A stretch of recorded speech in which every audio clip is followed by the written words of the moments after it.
Hi, my name is Suzette Smith, and I'm the host of Immigrants of Canada. Over the last 5 months, I've been interviewing immigrants from different countries and hearing their personal stories, and it's all really amazing to me. I'm really inspired by these people that share their stories, and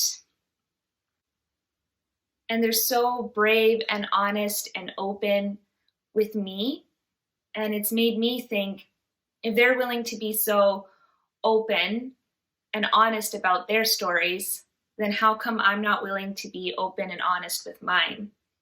So I'm here today to share why I started Immigrants of Canada. I guess I'll start from the beginning. So my great-grandparents immigrated from Ukraine back in the early 1900s. Uh, as far as I know, my heritage is Ukrainian. And basically, they settled in rural Saskatchewan where they farmed, and the culture, the language, and the traditions of Ukraine were passed down through the generations. And so I was basically brought up with a deep respect for culture. Growing up, I remember being around people from different cultures, but I never fully appreciated my own culture until I was much older. Then I realized just how important culture actually was. In high school, I met and became friends with two sisters from Colombia.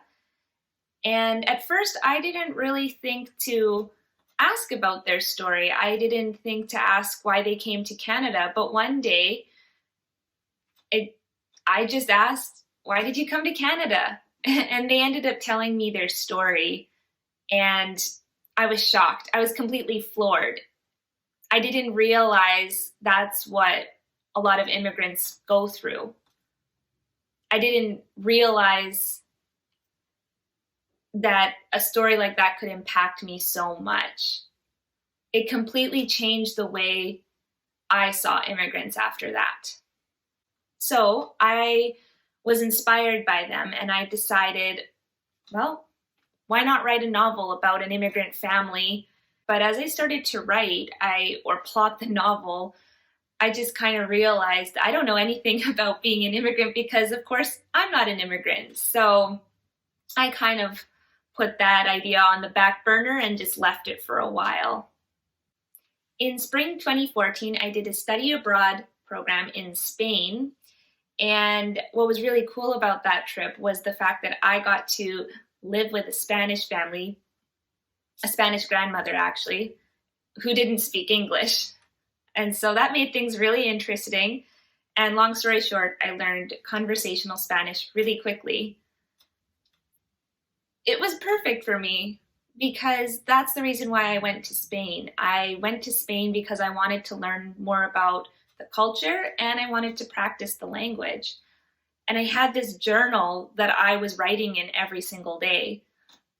Sometimes I would write up to 2 to 3 hours straight, just documenting the things that happened in the day. And, by the end of the trip, a friend pointed out to me, because I had completed an entire journal at this point, she pointed out, you really wrote a book. And I remember being surprised by that because she was right. I did write a book, actually. That journal was pretty thick. It was like, and it was just all of my adventures, all the stuff I was learning. And I kind of thought at that point that maybe what I went through could be what an immigrant might go through in Canada. And so, inspired, I decided to try writing a novel again, but this time from my own perspective and based on my own experiences. But that also proved to be quite difficult as well, just because it's hard to pour your life out sometimes on paper.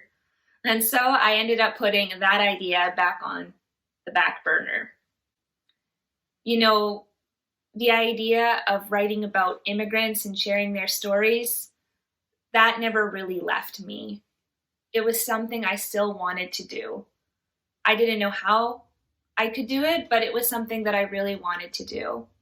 So fast forward a few years to 2018, I believe, and the idea of immigrant stories came up again. Someone very dear to me, he encouraged me to interview immigrants and get their stories and basically write their stories and share it on a blog. And I thought that was a brilliant idea, actually. And I was so gung-ho about it. I actually ended up buying the domain www.immigrants.ofcanada.com, and I had actually done a couple interviews, but then I hit another roadblock.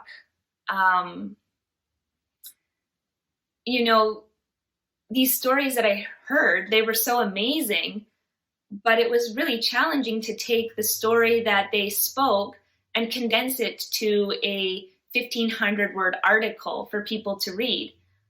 And so, after a while, I felt a little bit discouraged with that.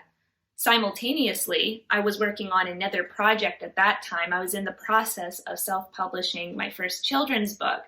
And so I decided to bench the immigrant stories idea once again. I think the Lord has a funny way of working and bringing you back to the projects that He wants you to work on.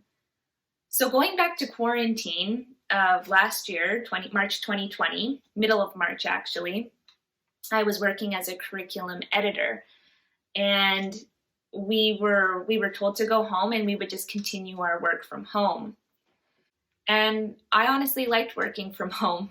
I was one of those few weirdos that liked working from home and kind of not being out. I just liked working from home. And basically, I had a lot of time and space to think and reflect and just take a break and just really assess the situation around me.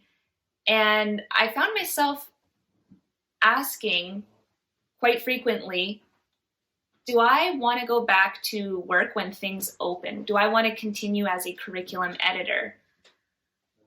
And my initial response was no, I didn't, because I knew that being a curriculum editor wasn't something that I wanted to do for the rest of my life. I knew that it was a stepping stone. I was so thankful for the job that I got, and it was a stepping stone to get to where I wanted to be, but it wasn't what I wanted to do for the rest of my life. And so being in quarantine alone, I had a lot of time to think. Giving up my job was kind of the last thing that I had thought I would be doing. It was in a way a source of stability for me. And so that was something that I found interesting. It was interesting that I was questioning myself, wondering, do I want to go back? And then hearing myself say, no, I don't think I do. But of course, it's not about what I want. It's about what's going to bring glory to God. And so I prayed and I asked God, what do you want me to do? If I do leave my job, then what do you want me to do? Do you want me to freelance? At that point, I was freelancing. I had a few writing gigs on the side and I was just making extra money and working a lot, but it was just a means to an end. It wasn't something that I was super passionate about either. It was just something that I was really good at, and I enjoyed the projects that I worked on. So, but I still asked the Lord, and what should I do? And I kept praying about it and talking to Him about it. And as time wore on, I kind of got a more clear answer every day of I didn't really want to go back. It was time to leave, essentially. But it wasn't until the beginning of May where I actually got a firm confirmation. And I felt this voice, I felt the Holy Spirit telling me,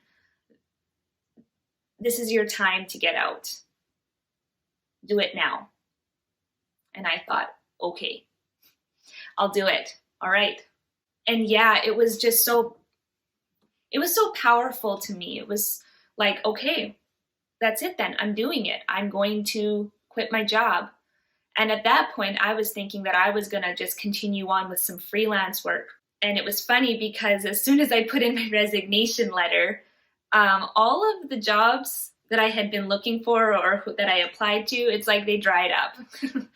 It was like every job that I applied to, I didn't hear back, or I was declined, an offer was declined, or just something weird like that. And so I kind of started to panic because I thought, oh my gosh, like I handed in my resignation letter thinking that I was going to have some sort of steady income at this point, and I would have something to do. And of course, I had savings, but you don't want to burn through all your savings, of course. So I was panicking a little bit, to be honest. But then in the middle of the summer, I kind of felt encouraged, prompted, if you will, to do Immigrants of Canada again, and this time to do it as a podcast. And I thought, you know what? Okay, fine. There are no freelance jobs that I can do right now. I resigned from my full-time position. Okay, all right. I'm just going to do Immigrants of Canada, and I'm going to do it full-time. And so basically, that's what I decided. So the last day of work was in September, the beginning of September. And on that last day, it was like an open sea to me. It was scary. I was focused, but it was scary. And I had interviews lined up, but there's just something about quitting your job and not having a stable income that is really daunting. And even though I had a plan, I had been learning and now know that things don't always go according to your plans, and they certainly haven't. But that's okay, because my trust is not in myself. It's actually in the Lord. He provides for me. And so I just had to go in trusting God, trusting that He would carry me through this season and He would help bring me over to the other side. And so, yeah, I jumped off the deep end and I started Immigrants of Canada, and I've never looked back. Immigrants of Canada took about 8 years to really start. And honestly, I'm just so excited because I feel like immigrants in Canada are often overlooked. You know, Canada is a very multicultural place, but I don't always think that we really appreciate immigrants, to be honest. I think they're often overlooked, and I think that we just kind of go about our own lives and we don't really stop to think about what an immigrant has gone through, what they've risked, what they've sacrificed to get to this country. And so my hope with Immigrants of Canada is to be able to share, honestly, to just share inspiring immigrant stories with you all. My heart is that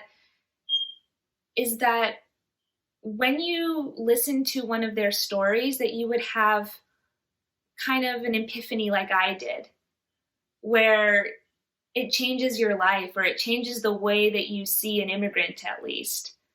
It puts things into perspective for you. And it just shows you what can be possible. So that's part of my testimony. And I just wanted to share that with you all today. I hope you feel blessed by that. And I just wanted you to know that I really do enjoy chatting with immigrants and hearing their stories, and I really enjoy sharing their stories with you all. It's something that I find very special, and I hope that you do too.